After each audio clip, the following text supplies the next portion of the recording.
그래서 이제 그런 면에서 이제 미국이 중국을 이걸 이 시한폭탄에 이제 되고 있는 중국을 어떻게 억제 혹은 억지할 거냐. 이거 디터를 어떨 때는 억제로 번역하고 억지로 번역하는데 억지가 원래 맞는 말입니다. 디터. 근데 억지라는 단어를 우리가 별로 안 쓰기 때문에 그냥 편의상 억제라고 번역들을 하죠. 아무튼 전 그 둘 다 중국 억지의 핵심이 뭐냐면 한미일 삼국 체제입니다. 그리고 그걸 미국이 성공시킨 거예요. 캠프 데이비드 체제를. 이게 핵심인데 이게 이제 두 개 때문에 성공된 거거든요. 하나는 일본의 대중태세가 바뀐 거. 다른 하나는 한미동맹이 강화된 건데 일본의 대중태세 전환을 잠깐 설명을 드리겠습니다. 예. 일본의 대중태세는 기본적으로 나 몰랑 굿떡이에요. 나 모르겠다. 나 굿이나 먹고 떡이나 먹지. 나 중국이랑 대립하기 싫어. 이게 원래 일본의 대중태세예요. 그리고 이제 아베 때 좀 폼 좀 잡는다고 우린 중국과의 대립을 생각했어요. 우리는 저기 쿼드를 하겠습니다. 아니 중국과 대립하려면 한국이랑 잘 지내야지. 그 멀리 떨어져 있는 저기 저 인도나 룰루랄라 하고 있는 그 당시 호주가 어느 정도 호주냐면은요. 그 요충지 중에 요충주인 다윈항을 중국에 영구 임대한다고 날뛸 때예요. 그 노던 테리토리에 그 지방 정부가 그러겠다 그래가지고 나중에 그 연방 정부가 못하게 막았잖아. 그런 호주, 정신머리 없는 인도 이런 거 딱 거느리고 아베가 폼 딱 잡으면서 우리가 지금 중국에 대해서 좀 대중 전선을 좀 해보고자 합니다. 뭐 이러니까 그래서 아베 참 마음에 안 들어. 쇼 많이 부린 사람이. 그 사람은 그냥 쇼야. 쇼예요. 제가 보기엔 아베라 쓰고 쇼라고 읽으면 된다. 그러니까 기본적으로는 진지하지가 않은 거예요. 나몰랑 굿떡이야. 중국 대립의 최전선을 갈 생각이 없는 거예요. 일본이. 왜냐하면 중국 대립의 최전선을 가려면 정치적 부담이 셉니다. 정치적 부담이 뭐냐면 군비 강화 같은 거예요. 그러면 유리천장에서 미국이 일본 자체의 군수산업 발전을 좀 가로막는 측면이 있기 때문에 결국은 미국 무기 많이 수입해야 되고 이러는데 일본 국내 여론이 그런 군비 강화에 대해서 굉장히 부정적이에요. 근데 이 사람들은 뭐 대통령이 아니라 전부 다 국회의원들이잖아요. 그러니까 이 지역구에서 그런 거 공격받는 거 이런 게 굉장히 부담스럽다고. 그래서 일본이 대중전선 최전선으로 나설 생각을 안 했었어요. 최근까지 기시다까지. 윤석열 정부 무렵까지 21년 뭐 22년 이때까지. 그러니까 우크라 전쟁 윤석열 정부 이때 확 나서게 된 거예요. 그다음에 이제 우리는 이제 문재인 정부 때는 한미동맹 거의 박살날 뻔했고요. 한미동맹 강화가 이제 윤 정부 때 되죠. 근데 이 한미동맹 강화가 여러 가지 영향을 미칩니다. 한미동맹을 강화하면서 미국과 이렇게 교감을 하면서 한일 관계를 정상화 강화시켰잖아요. 윤 정부가. 그러면서 일본이 대중태세 전환에 큰 영향을 미치죠. 이게 없었으면 한미일 삼국체제 안 되지. 한일 관계가 정상화 강화되지 않으면 죽창반일 하는 게 대통령의 오른팔이라 그러면 뭐 일본과 무슨 한미일 삼국체제가 어떻게 되겠어요? 그다음에 이제 한국이 미국의 초특급 동맹으로서 급부상하니까 일본이 이제 자극을 받죠. 야 이러다 우리 이제 속된 말로 백패치 당한다. 우리 이제 뒷방 늙은이 취급당한다. 그래가지고 자극받아서 퍽 튀어 들어오는 거죠. 그래서 뭐 일본 무기 수출 야심을 품다 뭐 그런 식으로 어제 보니까 어떤 방송사 YTN인가 뭐 KBS인가 MBC인가 모르겠는데 그런 식으로 뽑는데 그 참 안 좋은 겁니다. 아니 무슨 야심이야? 일본 그 정도가 야심이면 우리는 뭐 흑심이네. 거기도 무기 수출하려고 바둥바둥 하겠죠 앞으로. 근데 우리랑 그렇게 해서 딱 이제 그 깨끗한 경쟁하면 우리한테 다 판판이 깨지죠. 그렇게 얘기를 해야지. 좋아 경쟁판에 와봐. 그렇게 얘기를 해야지. 무슨 그런 말을 해. 예. 근데 이제 한미동맹 강화는 또 한 3가지 정도에서 구체화되어 있다고요. 이게 일단 군사동맹의 측면에서 한미 핵동맹이죠. 워싱턴 선언에서. 그래서 드디어는 핵작전 지침이 만들어졌죠. 그러니까 핵억제 핵작전 지침. 한반도 핵억제 핵작전 지침. 그다음에 한미 위성 감시 정찰 타겟팅 네트워크 위성 동맹이죠. 그래서 ISRTNS. 예, 위성이 두 번 들어가는데 뒤로 보시면 돼요. 우리 사이오 위성을 미국의 우주군 기지가 그래서 계속 발사되고 있죠. 그다음에 이제 한미 MD 동맹이죠. 이거 이제 ISRTN 동맹이랑 이제 같이 가는 건데 그 중에서 특히 이제 미사일 발사 정보, 미사일 정보를 실시간으로 연동해서 하고 있죠. 그걸 위해서 세계에서 유일하게 우주군이 파견되어 있는 나라입니다, 우리가. 그다음에 저는 앞으로 한미 이지스 동맹도 나올 거라고 봐요. 우리 이게 올라가면 위상이 충분히 가능하다고 봐요. 한국의 레이더 밑에 미국의 미사일이 붙는. 원래 이거 잘 안 해주거든요. 한국 레이더 밑에 미국 미사일 붙이는 거 배에서. 그럼 한미 이지스 동맹이죠. 왜냐면 앞으로 한국 전함은 전부 한국 레이더를 달게 되니까. 그다음에 K 무기 동맹이죠. 지금 미 상원 군사위원장 들어왔다 나갔죠. 그래서 윤 대통령 만나가지고 방위산업 협력 강화하자 그 얘기를 했었죠. 그러니까 우리가 K 무기를 제3국에 수출하는 것도 미국이 아우라를 서주고 그 대표적인 게 이제 폴란드나 루마니아 같은데요. 거기 미국이 아우라 안 서주면 안 삽니다. 예. 미국이 아우라 서주니까 사는 거예요. 그다음에 또 우리 무기를 미국이 또 수입해 가고 뭐 이런 거죠. 예, K 무기 동맹. 그다음에 우리가 무기 개발에 필요한 그 애매한 부품들이 많아요. 무기 개발할 때 코에 걸면 코걸이, 귀에 걸면 귀걸이로 미국이 딱 브레이크 걸으면은 수입을 못하는 부품들이 있다고요. 아주 작은 것부터. 그러니까 그게 뭐 항공 엔진 말고도. 근데 이제 그런 것들을 이제 의무량으로 계속 밀어주고 있는 측면이 있는 거죠. 한미 비군사 동맹이 더 뭐 아주 막강하죠. 경제나 첨단 먹거리나 문화나. 그리고 이제 제일 중요한 게 미국의 한반도 전략 변화란 말이에요. 그러니까 미국의 한반도 전략은 사실은 그게 제일 처음에 언급된 거는 워싱턴 선언이에요. 워싱턴 선언에 보면 자유롭고 평화스러운 통일 한반도, Unified Korean Peninsula, which is free and at peace라는 얘기가 처음 나옵니다. 처음이죠. 왜 그러냐면 미국의 한반도 전략은 메가더 때 1950년 10월부터 그 인천 상륙작전 직후부터 장진호 후퇴 때까지 한 두 달 동안 북진했을 때 그때만 빼고 나면 1945년 이후로 캠프 데이비드 선언에서 그 얘기 나올 때까지 그리고 올해 그것을 물려받아서 1년 후인 올해 그걸 물려받아 가지고 윤 대통령이 8.15 그 흡수통일 체제통일 덕트린 나올 때까지 그러니까 자유통일 그다음에 통일 대한민국 덕트린 그거 나올 때까지 그리고 그것에 대해서 미국이 지지한다고 말할 때까지 미국의 한반도 전략의 기본은 분단 유지예요. 분단 관리예요. 골 아프니까 그거 흔들게 되면.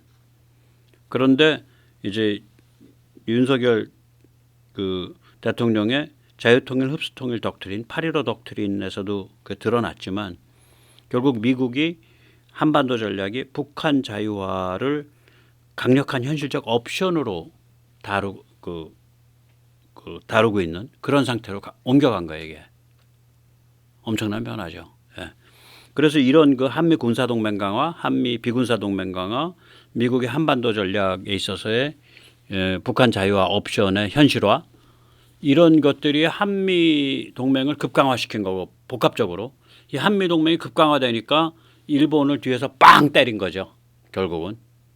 그래서 한일 관계가 정상화 강화되고 그다음에 한국이 이런 초특급 미국의 초특급 동맹으로 위상이 강화되니까 일본이 자극받아 가지고 앞으로 빵 나가게 된 거죠. 일본의 대중태세가 완전히 바뀌어버린 거예요. 그러니까 이게 한미동맹과 일본의 대중태세 변경 이게 두 개가 딱 결합하니까 이게 한미일 삼국체제가 된 거죠. 이 한미일 삼국체제야말로 미국의 중국 억지에 너무 중요한 핵심입니다. 이것 빼고 나면 아무것도 안 남아요. 한미일 삼국체제 없으면요 아무것도 안 남아요. 그래서 저는 트럼프가 혹시 집권하더라도 이 큰 틀에선 하등의 변화가 없다. 그렇게 보고 있는 거예요. 뭐 이야기 나온 김에 조금 이제 좀 너스레를 풀면 저는 뉴진스 그 한이의 푸른 산호초 이거 부르는 거 보면서 참 여러 가지 생각이 들더라고요. 한번 좀 보세요. 제가 좀 하나 동영상 비슷하게 편집하라 그래서 이제 했는데. 예. 이게 80년 노래잖아요. 80년에 푸른 산호초니까 여름 무렵에 나왔겠죠. 그때 한국은 서울의 봄이에요. 5.18이 났고 신군부가 있었고 그리고 경제 위기가 이란 이란 혁명과 이래가지고 그 제2차 오일 쇼크에 뒷물 맞아가지고 나라가 만국 일보 직전 가죠. 그때 이제 80년 일본은 뭐예요? 70년대 극좌파 열병을 극복하죠. 그때 적군파라 그래가지고 아주 극좌예요. 일본도로 막 사람 죽이고 다니는 그런 극좌. 그거가 70년대 극복을 하고 80년대 들면은 이제 세계 2위 경제대국으로 급발진하던 시기라고요. 정말 저런 경쾌한 그런 노래가 나올 만한 시기예요. 그러니까 불과 바로 옆에 있는 나라인데 한 나라는 정말 비극적인 긴장이 콱 도는 그 만국의 일보 직전까지가 있는 나라고 하나는 세계 2위의 경제대국으로 올라가려고 하는 나라예요. 44년 전에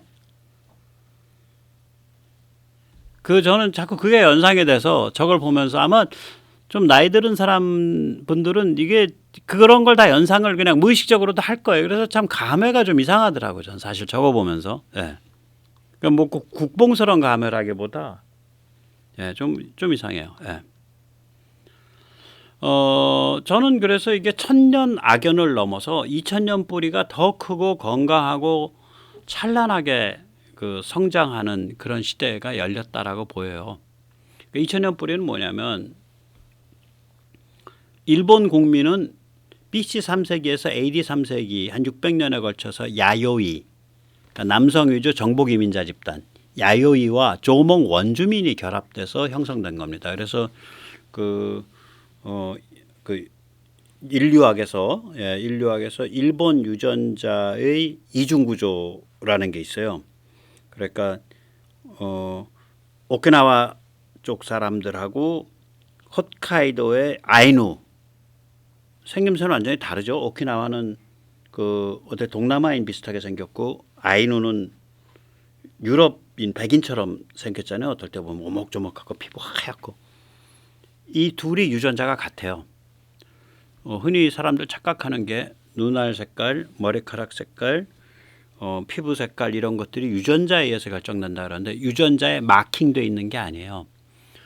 몇십 개, 몇백 개 유전자들이 이렇게 모이면 피부가 노랗고 이렇게 모이면은 피부가 하얗고 뭐 이렇게 되는 거예요. 즉 표현형이지 유전자의 염색체에 마킹되어 있는 게 아니에요. 저게. 그래서 오키나와진 까무잡잡하고 동남아인 같은 오키나와진하고 아이누하고가 유전자 구조가 같아요. 조몽 유전자예요. 그리고 큐슈와 한반도랑 가까운 혼슈의 남쪽 언저리 시코쿠 이런 데는 완전히 한반도 유전자가 득세예요. 그래서 이게 이렇게 U자형이에요. 오키나와 쪽 가면 조몽 유전자 높아지고 홋카이도 가면 조몽 유전자 높아지고 중간은 이제 큐슈가 제일 한반도 유전자 높은 지역인데 큐슈를 중심으로 이렇게 내려오고 그런 구조예요. U자형. 그러니까 2000년 뿌리죠. 2000년 뿌리죠. 근데 이제 천년 악연이지. 왜구 임진왜란 일제식민지. 천년 악연이죠. 그래서 변화 이전의 일본이 참 이게 뺀질이죠. 굿떡, 굿이나 보고 떡이나 먹자는 뺀질인데 냉전은 나 몰라. 우리는 공산권과 잘 지내. 뭐 이런 거지.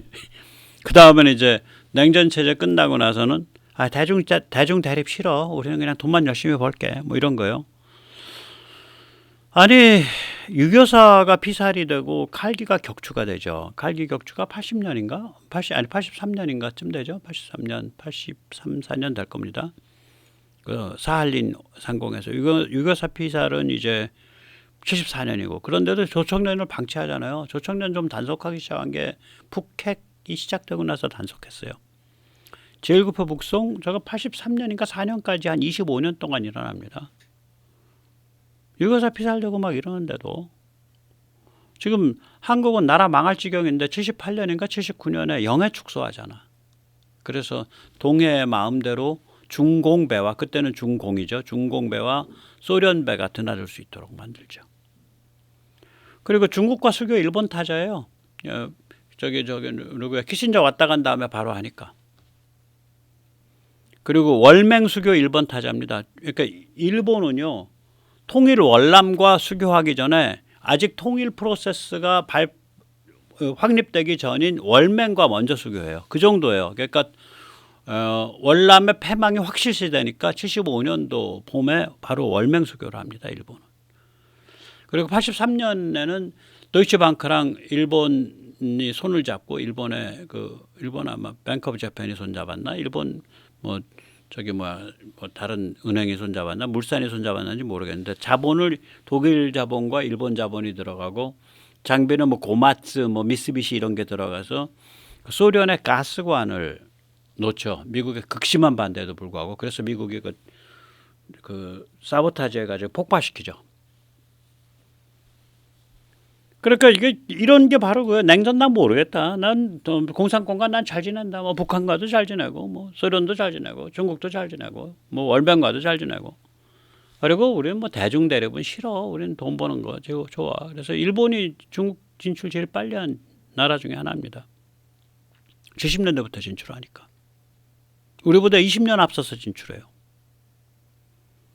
그게 변화 이전의 일본이에요. 그래서 저는 반일 죽창하는 사람들 무슨 일제 때 가지고 그 얘기하지 말라 이거요. 거기까지 갈 필요도 없어. 이게 더 중요해. 이게 어떤 면에선. 왜 이건 반인류 범죄에 가깝다고요. 제1교포 북송은. 그게 어떤 데인지 알고 보낸 거니까. 그 얘기는 왜 안 하냐고. 그 아베 외할아버지가 보냈잖아. 그 얘기 왜 안 하냐고. 아베 할아버지인가 외할아버지인가. 아베 외할아버지일 거예요. 조천년 방치는 왜 얘기 안 하냐고. 영해축소는 왜 얘기 안 하냐고. 그 싸가지 없이 중국과 수교 그렇게 딸랑 들어가서 그때가 72년, 73년 이럴 때인데 하는 거 왜 얘기 안 하냐고. 아직 통일월남이 뜨기도 전에 월맹과 그냥 바로 전쟁 졌다 그러니까 바로 손잡아 버리는 그 싸가지 없으면 왜 얘기 안 하냐고. 소련의 그 미국의 극심한 반대에도 불구하고 부득부득 독일과 손잡고 파이프 가스라인 깐 건 왜 얘기 안 하냐고.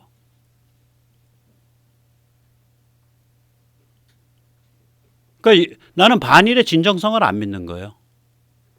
다른 데 있어 생각이.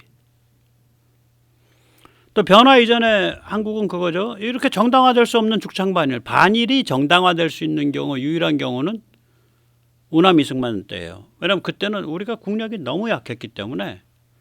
그리고 일본이 그 당시에 1955년에 우리가 불교 정화를 했거든요. 외색 불교가 장악을 하고 있어서 그때 일본과 터버리면요. 우리는 그냥 다 잡혀 먹어요. 일본과 특이 싫어서 반일한 거거든요. 그러니까 정당화될 수 없는 죽창 반일이죠. 이거 중국 북한 지령이라고 생각될 정도로. 예. 그래서 근데 이제 우리가 보면 변화가 뭐냐면 일본은 대중 유화 노선을 극복했고 아까 이제 대중 태세가 확 바뀌었잖아요. 네. 그 다음에 한국은 죽창 반일을 윤석열 정부 들어서 일단 정권 차원에서 극복을 했죠. 국민의식 차원은 잘 모르겠고 국민의식도 많이 극복됐죠. 예, 많이 극복됐습니다. 그러니까 이 한일 가왕전 같은 프로가 예, 그렇게 이제 뭐 조회수 나오고 그러는 거죠.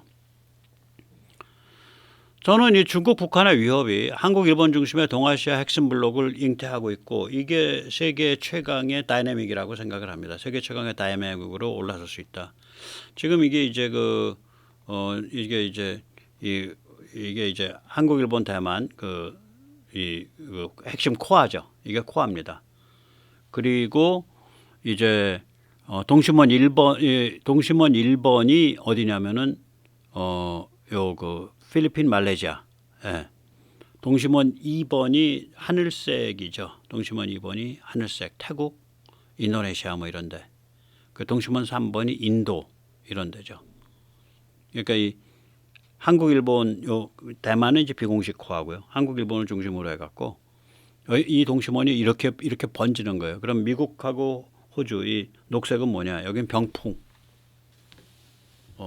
방파제입니다.